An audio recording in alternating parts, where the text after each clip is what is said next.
வணக்கம் மக்களே, இன்றைக்கி என்ன டாபிக் பார்க்க போகிறோம் அப்படின்னா நியூக்ளியர் பவர் பிளான்ட். நீங்கள் நியூக்ளியர் பவர் பிளான்ட் கேள்விப்பட்டிருக்கீங்களா? அதாவது அணு ஆற்றல் மையம் நம்ம கூடங்குளம் அங்கே வந்து இருக்குது. அங்கே என்ன பண்ணுவாங்க அப்படின்னா ஒரு ஆட்டம், அதாவது ஒரு அணுவை பிரேக் பண்ணி அதில் வெளிப்படுற சக்தியை எடுத்து தான் நம்ம யூஸ் பண்ணுற பவர் எல்லாமே யூஸ் பண்ணுறோம். அதாவது கரண்ட்டு இந்தியாவோட நாட்டோட தேவையில் 2 பங்கு இந்த ஆட்டம் பவர் வச்சு மட்டும்தான் செயல்படுது. ஆனால் இப்போ வந்து அதுக்கான விஷயம் இல்லை. அந்த நியூக்ளியர் பவர் பிளான்ட் எங்கே வரப்போகுது அப்படின்னா நம்மளோட நிலா, மூணில் நியூக்ளியர் பவர் பிளான்ட்டு ஒரு கண்ட்ரி பண்ண போகுது. அது எப்போ பண்ண போகுது, அதை எப்படிலாம் பண்ண போகிறாங்க, எப்படிலாம் பிளான் பண்ணுறாங்கன்ற ஃபுல் டீட்டெயில் இந்த வீடியோவில் பார்க்கலாம். வாங்க வீடியோக்குள்ளே போகலாம். இந்த மாதிரி யூஸ்ஃபுல் கண்டென்ட்ஸ்லாம் தெரியணும் அப்படின்னா தமிழ் வேர்ல்டு சேனலை சப்ஸ்கிரைப் பண்ணிடுங்க, மறந்துடாதீங்க. அதாவது உலகத்தில் உள்ள வல்லரசு நாடுகள், ரஷ்யாவாக இருக்கட்டும், அமெரிக்காவாக இருக்கட்டும், இந்தியாவாக கூட இருக்கட்டும், சீனா, ஜப்பான், இந்த மாதிரி வல்லரசு நாடுகள் எல்லாமே நிலாவில் போய் எப்படி கால் வைக்கலாம், அங்கே போய் ரொபாட்டிக் மூலம் எப்படி ரிசர்ச் பண்ணலாம், அங்கே எப்படி தங்கலாம், அங்கே அதாவது பூமியில் இருந்து நிலாவில் போய் எப்படி வாழலான்ற நிறைய விஷயங்களை அவங்க வந்து ஒவ்வொரு நாளும் படிப்படியாக செஞ்சுக்கிட்டே போயிட்டுருக்காங்க. அதோட ஒரு நாளைக்கு போய் நம்ம அங்கே போய் நிலாவில் போய் இருந்தாலும் அங்கே வந்து ஒரு கன்ஸ்ட்ரக்ஷன் மேக் என்ன பண்ணாலும் பவர்ன்றது தேவை. அந்த பவர் ஸ்டேஷனை பவர் வேணும் அப்படின்னா ஃபஸ்ட்டு அங்கே ஏதாவது பவர் உற்பத்தி மையமாவது இருக்கணும். அதனால தான் நியூக்ளியர் பவர் பிளான்ட் அங்கே வைக்கலாம் அப்படின்ட்டு பிளான் பண்ணியிருக்கிறது யார் அப்படின்னா நம்மளோட ரஷ்யா தான்.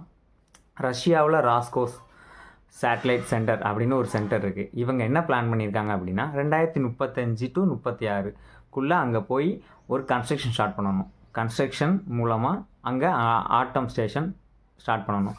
எதுக்காக உலகத்திலேருந்து தாண்டி நிலாவில் போய் ஏன் வைக்கணும் அப்படின்னா அடுத்த வாழக்கூடிய பகுதி அப்படின்னா நிலா தான். ஸோ நிலாவில் போய் இந்த அடுத்த கட்ட வேலைகளை பண்ணணுன்ற ஒரு முக்கியமான வேலைக்காக தான். ரெண்டாவது யாரெல்லாம் சேர்ந்து பண்ணுறாங்க அப்படின்னா சீனாவும் ரஷ்யாவும். முக்கியமான பங்கு ரஷ்யா தான், ரெண்டாவது பங்கு சீனா. அங்கே வந்து புதிய இடத்துல வந்து பவர் வேணும் அப்படின்ட்டு பார்த்துட்டிங்கன்னா அங்கே உள்ள விண்டு மில்லு அப்புறம் சன் பவர், இதை வச்சு நம்ம வந்து பவர் மேக் பண்ண முடியுமான்னா முடியாது. அதனால தான் நாங்கள் வந்து நியூக்ளியர் பவர் ஸ்டேஷன் நாங்கள் வைக்கிறோம் அப்படின்ட்டு ஒரு பதிலை சொல்கிறாங்க. நிலாவில் எப்படின்னா 14 நாள் பகல் இருக்கும், 14 நாள் இரவு தான் இருக்கும். ஸோ அந்த 14 நாள் பகலை வச்சுட்டு மட்டும் நாங்கள் வந்து பவரை தயாரிக்கிறோம்.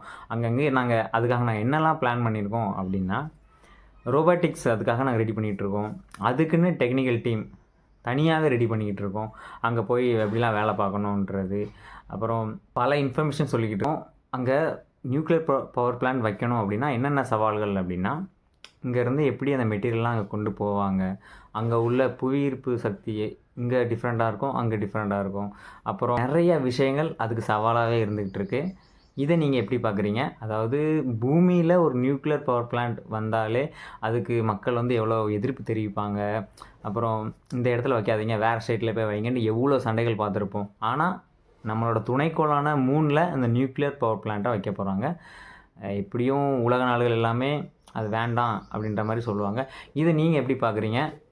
அதாவது நம்ம பூமியிலேருந்து நிலாவில் போய் வாழ்வோம், அதுக்கு நீங்கள் சப்போர்ட் பண்ணுறீங்களா? இல்லை இருக்கிறது நிலா, அதையும் நாங்கள் வந்து உலக நாடுகள் அதை வந்து ரொம்ப பஸ்மமாக்கிறோம் அப்படின்னு நீங்கள் நினைக்கிறீங்களா அப்படின்றத கமெண்ட் செக்ஷனில் கமெண்ட் பண்ணுங்கள். இந்த மாதிரி தெரியாத விஷயங்கள்லாம் உங்களுக்கு தெரியணும் அப்படின்னா தமிழ் வேர்ல்டு சேனலை சப்ஸ்கிரைப் பண்ணுங்கள், மறந்துடாதீங்க. தேங்க்யூ, பாய்.